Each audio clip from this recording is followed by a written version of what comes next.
அனைவருக்கும் வணக்கம். STM Tamil spare channel உங்களை அன்புடன் வரவேற்கிறது.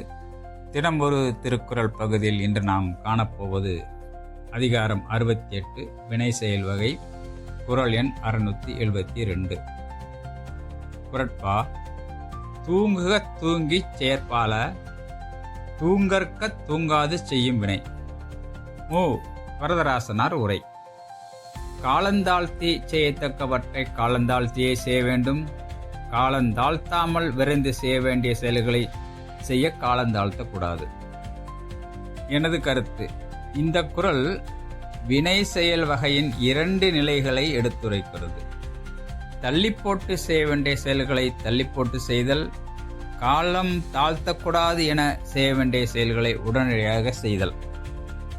சுருக்கமாக சொல்வதென்றால், திறனுள்ள முனைப்பும் தாமதற்ற செயல்திறமும் சேர்ந்துதான் உயர்வு மேன்மை தரும். இந்த காணொளியை கண்டதற்கு நன்றி. தினம் ஒரு திருக்குறள் பகுதி உங்களுக்கு பிடித்திருந்தால் எஸ்டிஎம் தமிழ் ஸ்பேர் சேனலை சப்ஸ்கிரைப் செய்யவும், லைக் செய்யவும், பெல் பட்டனை தேர்வு செய்யவும். மீண்டும் சந்திப்போம் அடுத்த குறளில். நன்றி, வணக்கம்.